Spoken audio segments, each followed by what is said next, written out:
Now, if we look at another type of our investment, because I could talk all day about the Airbnb and what we like, what we don't like, all of that. But I think it's important you have kind of an overview of what are the different types of investment vehicles that you can have and that we have and can share our knowledge with.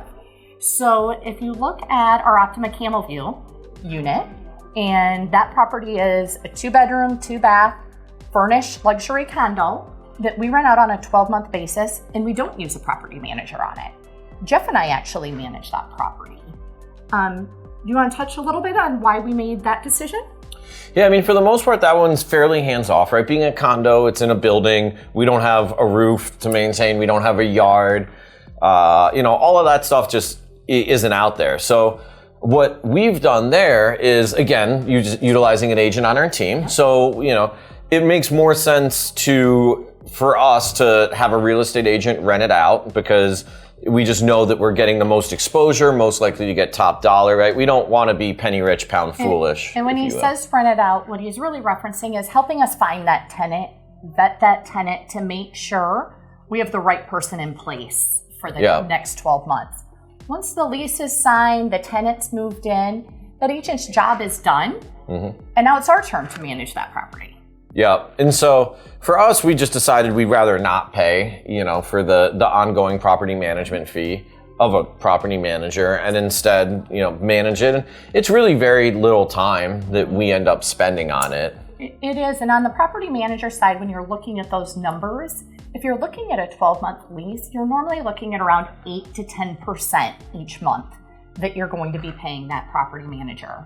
So it's less than on the Airbnb, which you would expect. It's less work to manage that property and that tenant. And one of the main reasons for that is when someone rents a place for 12 months, it becomes their home. They're no longer a guest looking at it as, I can't wait 12 hours for you to fix the hot water. I can't wait a day for you to get an HVAC company out, because everyone knows it just takes time for that stuff. And so it's okay on that long-term rental. We put a home warranty in place. And if there's an issue, we tell the tenant, we'll report this to the home warranty company. They're going to reach out and they'll send a tech out. Tenants are okay with that. They understand what that process is. And we can leverage that home warranty to help us with those long-term maintenance issues. Versus on the short-term rental, someone's only there for 3 days. You better have that HVAC they expect something's fixed immediately. Within minutes. If it takes more than a couple hours, they're upset. You're going to get a bad review, and they may leave and go to a hotel and ask you to pay for it. Yeah. So we just find that the work that goes in to manage that long-term, to us, is worth that 8 to 10%. It's not worth a property manager to pay them, because we can do that on our own. Now, with that being said, managing a luxury condo and managing something less expensive are two very different things, right? We have a tenant in there that has, very high credit score. They are able to ACH the funds to us each month. We just use QuickBooks to send an automated invoice. We don't have to do a bunch of collection of rent. We know we're going to send them the invoice. It's going to be paid and in our account.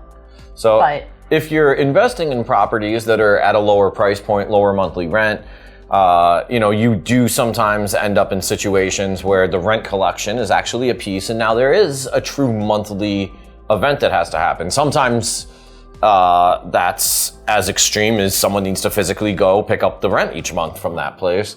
Or other times you just know that, there's generally some level of collection issue and there's follow-up and all that.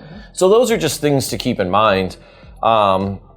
In the property management world, that 8% is fairly standard and surprisingly often doesn't even change that much.